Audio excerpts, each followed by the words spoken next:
Hello, everyone, and welcome to Learning DITA Live 2019. I'm Gretel Kinsey with Scriptorium Publishing, and I will be moderating our final session for today. This session is DITA Smart Content for Guided Troubleshooting, presented by Charlie Andrews. Learning DITA Live is brought to you by Scriptorium, the content strategy experts. Since 1997, Scriptorium has helped companies manage, structure, organize, and distribute content in an efficient way. If you're trying to figure out how the DITA model can best support your content, or you're setting up a DITA system, please contact us. We would love to work with you. LearningDITA.com and our Learning DITA Live event would not be possible without the help of our sponsors, and we thank them very much and appreciate their support.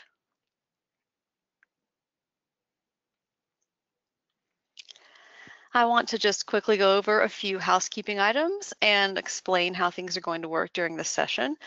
Attendees are muted during the webcast. However, we still value your input during the session. So please take a moment to locate the questions module in the GoToWebinar interface. You can type your questions here at any time during the session, and our speaker will answer questions at the end. And when that question and answer session starts, please look for a link to a session evaluation survey in the questions module. We would very much appreciate your feedback on our sessions. So here's just one final look at today's schedule. And with that, I am going to turn things over to our speaker, Charlie Andrews. So Charlie, are you there? Yes, I am, Gretel. How are you today? I'm doing well. And now there's my control to show my screen. Yes, there you go. And the question is, which screen am I sharing? Let's see. It looks like I'm able to see your presentation, just not in presentation mode. Ah, okay. Is there a way to pick the screen that I'm sharing? I believe GoToWebinar should give you a choice of screens, yes. Okay, stop sharing screen, so screen on. Ah, there we go. I believe that's it. And hopefully now you're showing in presentation mode.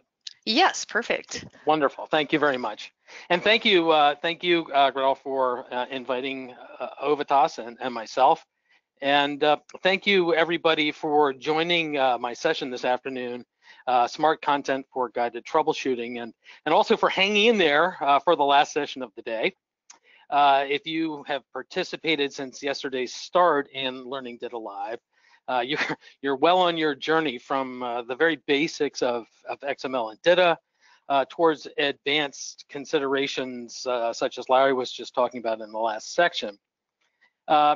This afternoon, I'd like to take a little bit of a departure, and I'd like to talk about what you might do with your investment in DITA by presenting sort of one practical example, if you will, and that is delivering DITA or smart content and doing it in the world of guided troubleshooting or product diagnostics. So that's the topic for today. But first, I'd like to just give you a very, very quick overview. My name is Charles Andrews, and I am the head of sales and business development here at Ovitas. We are a content lifecycle solutions provider, and we have been working with DITA almost exclusively since about 2008, so for quite a long time.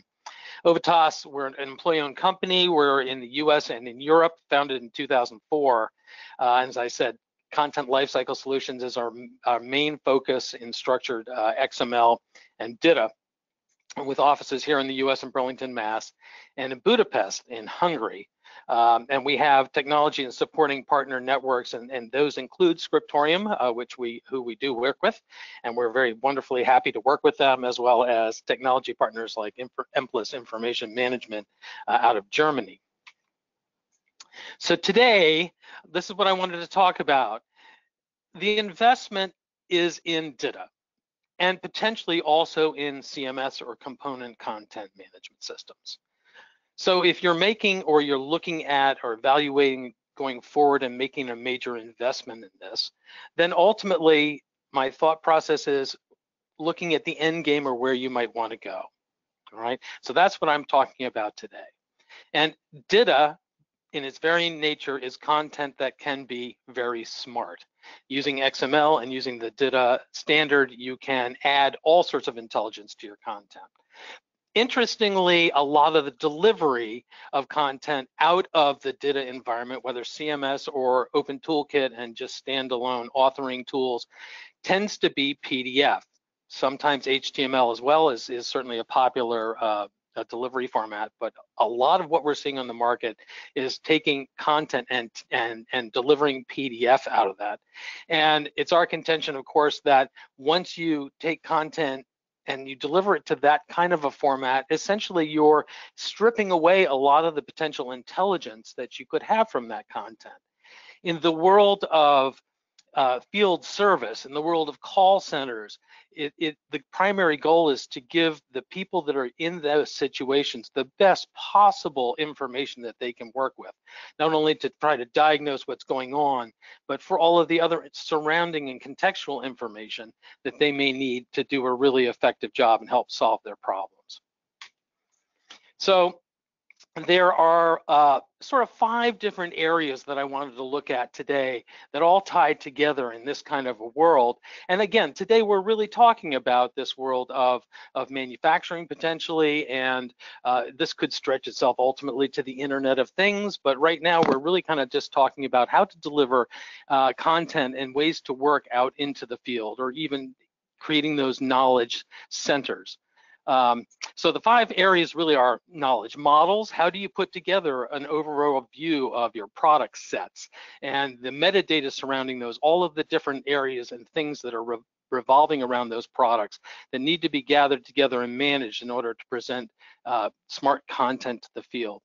Part of that is decision trees for people who need to have instructional sets to be able to go through processes and discover what is going on with a particular product in the field. Decision trees play a very important part. Delivering content, and I know we talked about multi-channel publishing in some of the other sessions. In this case, we're really talking about delivering content and what kind of a content could we deliver, and ideally what would be the best thing to deliver out to people in these types of situations. Metadata certainly is a major piece of this, and metadata, once that's the intelligence that comes along, of course, with the content, and it enhances everything to do with search and content relationships at the consumer side, as well as just managing it within your own XML and DITA type of environment, all right? And then finally, delivery platforms themselves, whether portals or applications, having something that is DITA aware can greatly enhance the experience of people that are out in the field, and we'll talk a little bit about as we go through this. So as we go from one to the other, let's talk about creating a knowledge model. Okay, well, in the first important thing is to, of course, know what your use case is, and you want to do that before selecting tools. And I think last year at this time during Learning DITA Live, it was Alan Pringle who talked about tools are out there, they're all great, but if you don't know what your use case is, just so selecting a tool first is not necessarily the right path to go. Really understanding what you need to do before going out and looking and buying tools, whether they're CMS or authoring tools or whatever they happen to be, transformation tools. If you know what your use case is first, that will help you select the appropriate tools for the job. That's something that we certainly think of as very important here at Ovitas as well. Today, we're kind of talking a little bit specifically about fault diagnostics and the fault diagnostics knowledge model. So that may not apply to everybody who's listening in, but essentially it is the use case of building a knowledge model about, in this case, products and error codes and the things that go on with products, and being able to relate all the information together and build that into a taxonomy that essentially relates to your product families and your product sets. And of course, when you start talking about that, you're talking about metadata, and in this case, metadata rules. When you're creating a taxonomy, it's how you're relating all the different metadata together that forms the overall picture of your product world. Today, we're going to take a look at some examples that are based on things like error codes or fault codes as part of this view into the world. okay? For today, products and product families, this knowledge model will start to define the relationships between products, between audiences, between codes, and the different types of content that are available out there. And in a second, I have an example of an Excel-based knowledge model tool that I'm going to bring up. And why don't we go ahead and take a look at that? And I'm hoping this comes up on the same page. If not, give me a second and I'll shift it over. And now we're just waiting for Microsoft to do its magic. And I have a nice spinning circle. Oh, here we go. Okay. Now, hopefully everybody can see this. This is sort of a generic model for creating this knowledge model. Below, there are a number of different codes, and all of the information that you're basically seeing here is metadata or descriptive information about metadata. And I have a list of error codes here. If I go to the next tab, I can set all of my products and product families. I'm doing this very quickly for time's sake. I can set different audiences of who is going to receive the content. I can also set content types here and where they're going to go. I can do things like operating systems. I can set up content topics. And essentially what I'm doing here is I'm relating all of these pieces, whether they're metadata or maybe map elements and things like that, to the actual content, the knowledge model itself. Right. The results of all of this type of work, whether you're doing it this way or there are several other methods to accomplish it, can ultimately be uploaded and become part of a knowledge framework that would be available in, say, knowledge portals or even in applications that are offline and things like that. So we're looking at building out these kinds of constructs to be able to relate all of these different types of information together and deliver them out. All right. Another major part of the consideration is decision trees themselves. Now, I'm going to talk a little bit about tools for decision trees and things like that, but in a sense, let's talk about what decision trees are. Most of us have worked in some manner with a decision tree, sometimes whether we know it or not. Sometimes it's just a logical way of thinking of things. If your lamp isn't plugged in, is it because the cord is out or is it because the light bulb is burned, etc. Very basic. Their decision trees are in broad use everywhere from committees in town governments and governments all the way to work, and certainly throughout industry. Our focus again today is more on the diagnostics and repair, the decision trees that are involved with that. And essentially, it is very equivalent to a DITA map in the diagnostics, where being able to create a map and ultimately take information that might be in DITA and apply that to the same diagnostic map and be able to publish those maps out for people to use. So it's all relating to the knowledge models that you're creating. And interestingly, they have all sorts of different requirements. And today, what we're talking about is primarily manual entry. So I have a product and it's got an error code that I can see. And now I'm going to use that. I'm going to enter it into some smart system, and it's going to tell me some steps to go through and give me other information. That's as opposed to a more advanced solution where you might have hardware and software wiring harnesses that plug into a machine, or in some cases, those machines are actually broadcasting information, the IoT type of model, where you're taking that and interpreting it. So for today's example, we're keeping it kind of basic. If any of you are musicians, you can see on the right-hand side, one of my favorite decision models. I'm a musician, so is it cool to buy a guitar or not? And this will take you through this. And I believe that this will be available to you after all of the sessions as part of the packages from Learning DITA Live. So some tools that are out there for creating decision trees, CCMS-oriented or CMS-oriented tools are available. Online tools, both free and software as a service model for a variety of purposes are out there. Certainly XML editors like Oxygen, et cetera, have capabilities with them for creating XML-based decision trees. And then there are commercial products like MindMap and those types of products that are available in the market as well, all for slightly different purposes. At Ovitas, we're looking at both the type of SaaS tools and CCMS-oriented kind of decision tools as we go through. So web-based and hosted tools are available, and CCMS embedded tools. The good part about these tools is compared potentially to something like working in an Oxygen type thing where you're building your decision tree based on XML and tagging structures, is that often you get a visual user interface. So it's a drag and drop, it's a Visio-like world that you're living in, and that allows you to build your decision trees in that kind of intuitive kind of way. So what is the right tool? Well, it's really based on the type of group you have or the type of organization you have. As I said, XML authoring tools, DITA 1.3 has the troubleshooting information type that's been out for quite a while, and that's focused on tasks and descriptions for whole topics, embedded content. It's a standard specialized markup. I know that's a little bit of a counter thing, but it is a tag-based authoring, and it assumes that you're basically doing all your authoring in an XML type tool. There are dedicated CMS applications that are maybe layered on top of or available with a particular content management system. And the graphical user interface for those often will be a lot easier for a larger number of people to get up and speed and run and use more quickly.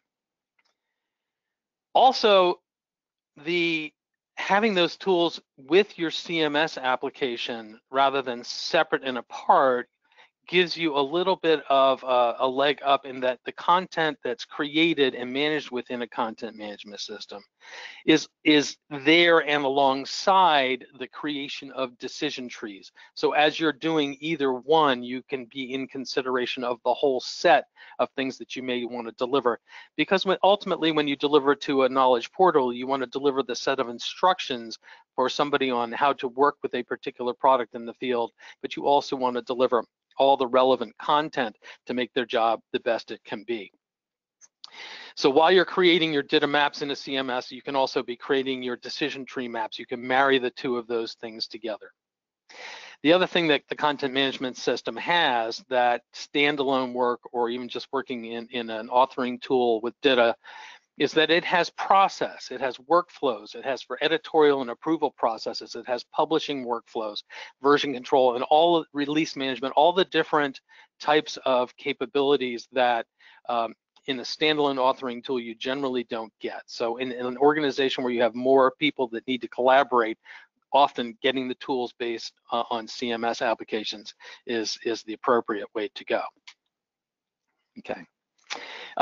Now we talked a little bit about transforming for output, and the data model itself can be used as the structure in knowledge portals. So as you go back and if you remember the Excel file, all of those different areas, all of those elements can be combined and they support the filtering and the search capability. And if you see my cursor on the left-hand side of my screenshot are all of the filtering capabilities, whether it is a particular product set, content type, topics, and all of those things. In the center, I have error codes. So decision trees are published out along with the data model, and they become the content, and the data model helps you filter and find and to get to relevant information as fast as possible. Right? Content itself that is in support of these constructs, whether it's PDF, HTML, or whatever, certainly can be delivered out of the DITA Open Toolkit directly from a CMS or directly standalone, it could be. But also, for instance, Ovitas has a content aggregation and packaging tool that allows you to go beyond the DITA Open Toolkit and do all sorts of transformations that are for multiple outputs simultaneously driven by workflow. And if you're going out to responsive or adaptive portal type environments or applications, it can help facilitate those kinds of constructs. Okay, so we see that there is this confluence of the guidance, which is the information created to help people repair and work on products, and the content that is in support of the repair of those products, all the research content. And if you're going to do an investment in the DITA component content management system, using that reuse and localization profiling, you can leverage that investment and going beyond traditional outputs in the world of guided troubleshooting and remote diagnostics by using DITA as smart content and having your constructs be able to be delivered out into that world. So instructions written within the decision tree structure can be married with also procedures that might be within a DITA topic, and you start to see a richer presence out in the world. PDF is very popular format. It's used all over the place, especially out in decision trees, but it's limited in its granularity availability, and typically you point to a location within an entire document that's PDF, and often that can be very cumbersome for somebody in the field, where if you're in the DITA world and you can deliver DITA with metadata, you can build that information to be able to be very, very granular and very targeted, and it really helps when you're looking at portals and offline applications on other types of devices. So where does DITA come in? Now, I'm not here, you've been listening to DITA discussions for the last 2 days. Today is not me to tell you how to use DITA in the best possible way. There are a lot of experts talking about that, but where does it come in? And in this case, in a very general sense, obviously it can provide substance to the diagnostic and the decision tree process, and going beyond PDF and the typical deliveries that are out there in the market today. And those things are guidance and process and context and cautions, all the different things that you can create within DITA and that you can deliver. And the content that's created and managed in the CCMS is much easier to deliver along with decision trees when you're combining all of that and putting it into a knowledge portal. So an example, and I know that I'm preaching to the choir and I hear the choir singing in the background, but we've all talked about concepts and tasks and references and glossary, all of these different concepts that are within DITA. And each of these and all of the others that are available can be used for the very specific things that they're used for, and then delivered out into the knowledge world in support of somebody who is actually going through a procedure to fix a particular machine or a particular product. Okay, metadata, as I'm sure everybody has talked about, is incredibly important, and it drives smarts. So you can combine metadata resources by building your data model or your taxonomy. You can combine it with the metadata that is contained within DITA topics themselves. You can combine it from CCS metadata and from other data silos. So parts systems, ERP systems, if you have SAP or other data silos, it is possible to combine all of that intelligence.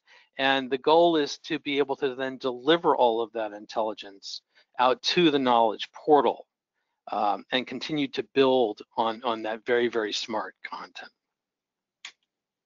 Okay. Having a DITA aware portal is not a new idea. In our experience at Ovitas, DITA aware portals have been created in a number of different verticals. We've done them in manufacturing, we've done them in standards organizations, we've done them in global accounting research. And that has allowed us to do a number of things that have given the user experience a lot of intelligence, and I'll touch on those in a second. We've been able to create these frameworks, portal frameworks, that can serve up topics at these kind of granular levels, and support them by being able to have the filtering mechanisms, by being able to support full text search, and keeping the intelligence of the content all the way through the life cycle of the information, of the decision trees, of the service experience. For some people, pictures are worth 1,000 words. So in this sense, we have very common solution, DITA Open Toolkit for publishing content. You may have a content management system, you have product documentation, and you have DITA XML content. From that, you transform through the Open Toolkit, and you deliver that content to an online portal. People have access to that. They may also have offline access. They may have laptops or tablets or other different ways of getting into that. And they also potentially have authoring that comes for the decision tree authors in hosted editorial platform. In this case, that capability is in the cloud as opposed to embedded within the CMS. If you take another look at a bit richer model, you can integrate your DITA content, integrate your authoring and your decision tree authoring within a CMS, and then publish it out. And in this case, we have all of the authors in a workflow-driven environment, process-driven environment, doing both decision trees and authoring their content in a CCMS, and being able to combine that content and aggregate it and transform it and publish it out, and using the DITA Open Toolkit and other methods, put that out and handshake that with their online experience out in the world. And there are a lot of things that come along with that, but this is a picture of how this whole environment can be integrated with a content management system so that all sets of content can be married together and delivered. And it helps to facilitate doing things like offline services for clients. It also allows, because of workflow and processes, the ability to create fairly rich feedback loops from people in the field. So people who are out there that are saying, look, I tried this routine and this is what I found, or by the way, the red wire is non-existent, it's only a yellow wire, whatever those things happen to be, all of that feedback can be put from the field and it can come back to specific audiences or even to a specific author of a decision tree or of a piece of content, a DITA content in the content management system environment. So let's take a look at some examples of DITA-aware portals. And I've got two that I wanted to talk about today.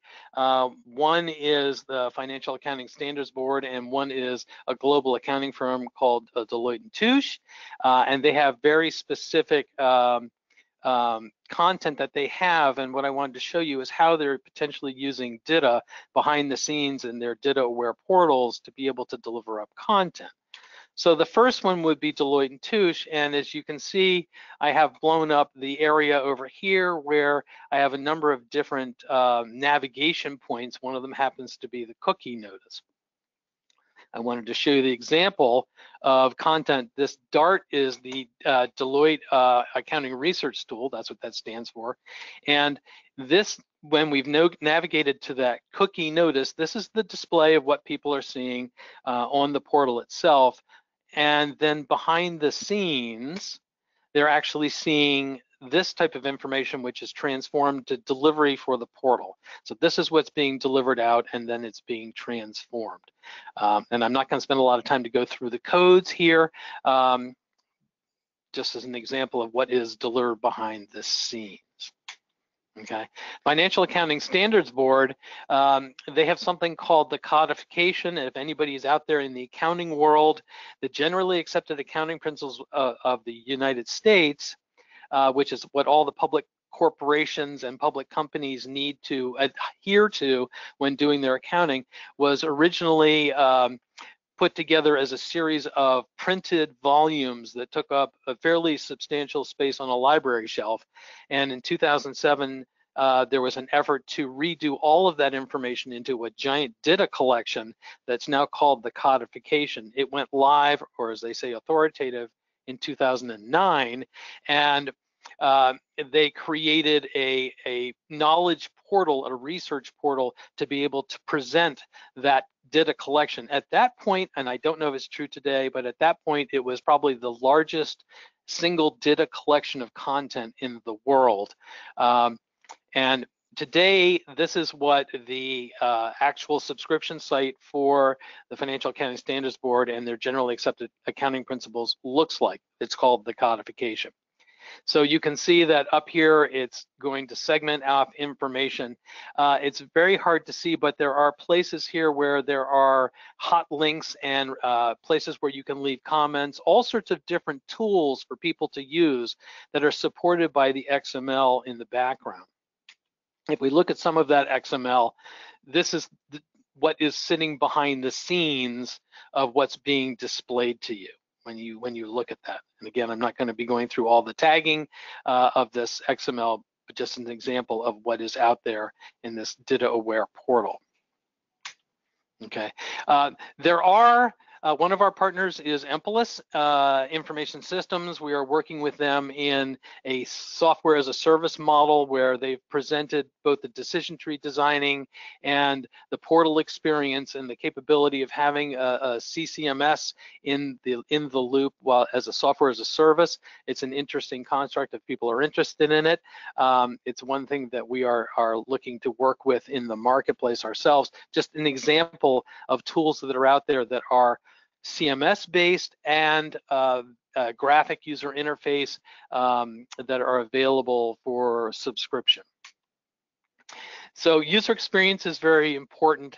Here's some examples of presentation layers of a knowledge portal. And again, on the left-hand side, you're starting to see how the data model is being presented as a filtering mechanism for all of the different data and search and overview. And it becomes the organizing principle that is presented. Another view would be one where you're doing a search for a specific error code, then filtering down into specific product sets and being presented with decision trees, which is what's represented by this little icon, plus answers, plus other additional content that is available for that. And it's here that we're looking at presenting DITA content along with the decision tree process to fine-tune that type of capability. Here's a typical decision tree. I'm not going to spend a lot of time on this, but this is typically an error code, and here it is. And is there additional information? This is coming from metadata. It's coming from the data model itself. All right. The authoring application that we're talking about today is one that is typically, this is one that's available as software as a service in the cloud, but it is a tool that is visual and has a graphic user interface, and it allows you to keep all of your answers and questions and hints and keywords and all of those different capabilities and your product sets all in an organized principle, because there's an underlying content management system that allows you to work with this. So you can start to add your DITA content in your product family sets along with the different types of constructs that you're making out for your decision trees, your questions, your answers, and all of the different elements that get involved in putting that together. Right. So I'm getting actually close to the end of my presentation, and I just wanted to put together a summary. The thought process that I would say is for everybody to say, what is your current situation?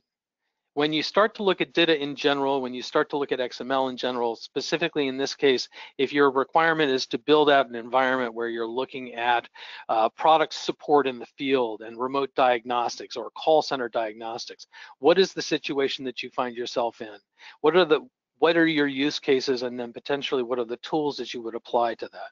Where do you think you want to go? For instance, if I'm in a situation now where I can see an error code off of a machine, but tomorrow I want to be able to have that machine broadcasting to me that error code and have a much more automated process, those are considerations that you want to take into account when you start to look at the way you're forming your DITA, the way you're forming your decision trees, the way you're forming your environments.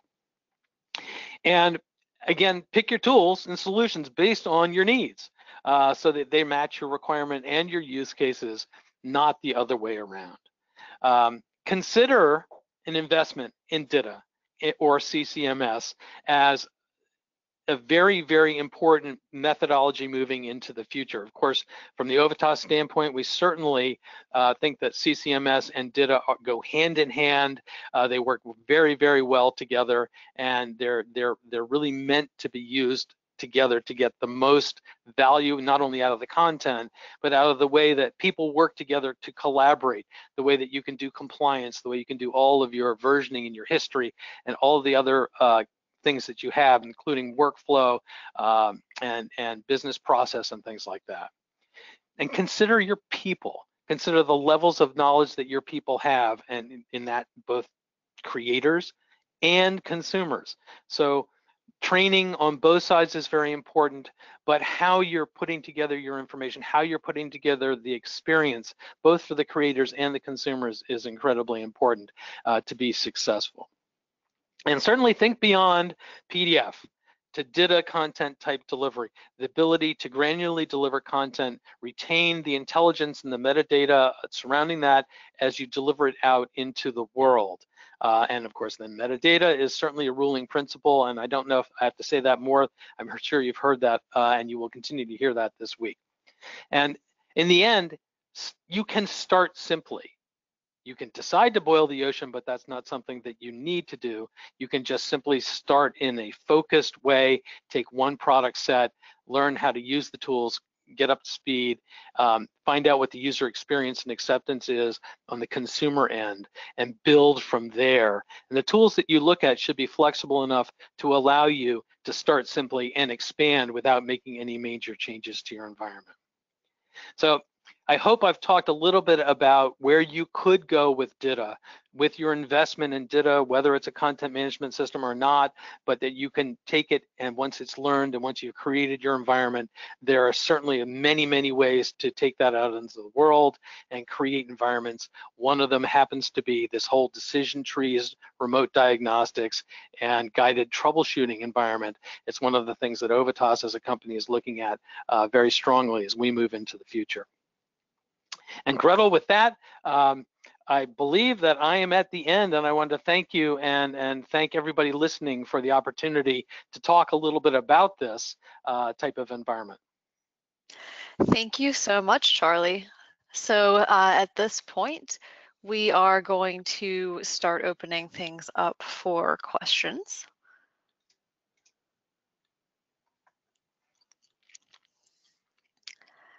And it looks like we do have a few coming in, but before we get started on the Q&A session, I just want to point out again and mention again, as I did at the beginning, we do have a link to our evaluation survey that we're going to be dropping into the questions module. So look out for that, and we would really appreciate your feedback on our sessions.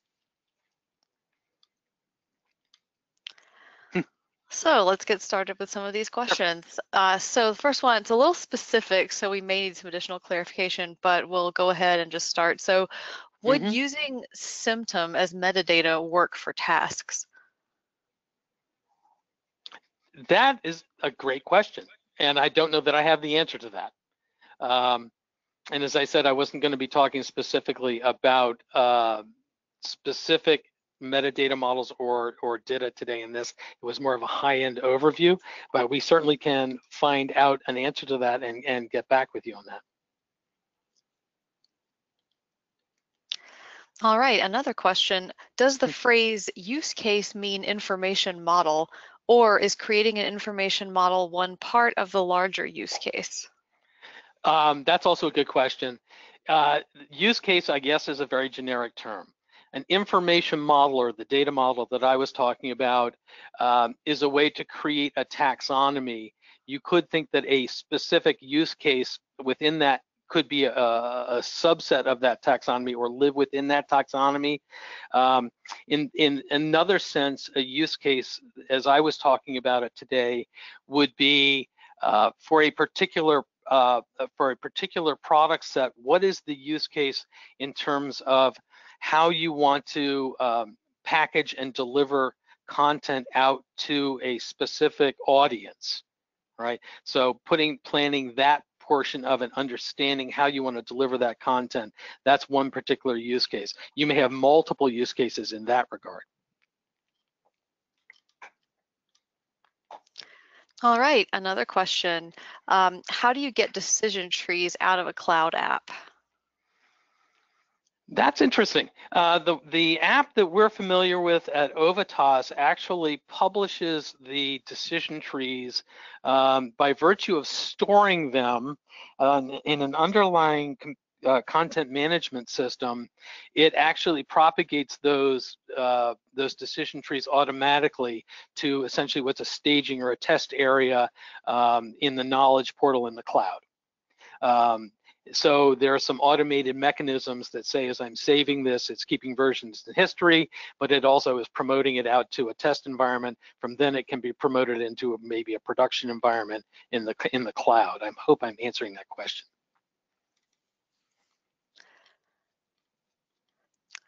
All right, and then if anyone else has any more questions or would like to clarify some more on some of the other questions that have been answered, please feel free to drop those in. Oh, we're getting another one.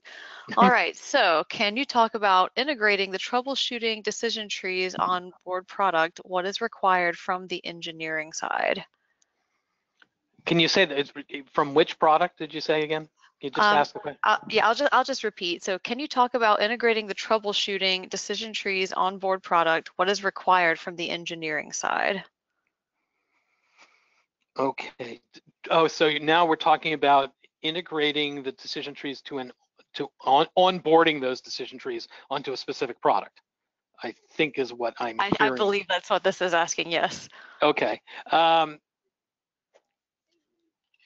In one answer, and I don't know if this is going to satisfy the particular question, but one answer is that onboarding either software strings or decision trees, certainly they need to be in a format that can be consumable on the onboard product. We view onboarding content onto a product as sort of as a publishing channel. So it needs to be formatted, it needs to be transformed and formatted appropriately for the particular application, what meets the glass, if you will, on board the product. So there are specific transforms in the decision tree content itself that it would need to go through in order to do that. It's not a dissimilar process to taking a visual decision tree that you're looking at in the design phase and transforming that into the same kind of user experience that I showed briefly here that happened to be in a knowledge portal. So I believe the answer is it's all in understanding the underlying construction of the decision tree, the data format, and being able to transform that so that it can be delivered to a particular product, and then it's the handshake between the delivery mechanism to the product itself. If it's a software delivery, etc., software strings, they could be delivered as software strings, but whatever that handshake is between the data set and the product, that would be how you would deliver it. All right, and again, if you have any more questions, we've got a few minutes here before our session time will end. If you also, think of something later and you want to ask, then you can send them in an email to experts@learningdata.com. And we're also going to be having a Q&A session as part of our event, and that's going to be on the last time slot, so Thursday, February 28th at 2 p.m. Eastern Time. We are getting in more questions now. So we've got one that says, could you describe the conversational aspect of a repair? Sure, if I understand the question. The conversation, so it's a question and answer. That is what a decision tree is. And if you go back to the, if I'm understanding the question, so conversation is this. I have this error code. Fine. I see that error code. Is the machine smoking? No. Or yes. If no, then what's the next question? What's the next answer? If yes, then what's the next question? What's the next answer? So in a sense, a decision tree is just that conversation. It's a series of yes, no's, and also it is the ability to say, is the tolerance within this plus or minus, is the tolerance within that plus or minus, a little bit more advanced than yes or no questions, of course. But that's, if I understand it, that's the conversation. So it's a way that somebody is saying, what are you experiencing? And then I'm going to question and answer until we get to a point where we can determine what would be the next step in terms of repair. And then often the next step is to point to a specific piece of content that says, this unit, based on what you've told me in the conversation, this unit is bad. Therefore, I'm now going to present you with a piece of content that talks about how to exchange that unit or repair that unit, and ultimately in the really rich experience, it will also tell me where can I find that unit? Do I have one with me? Is it in a supply chain somewhere?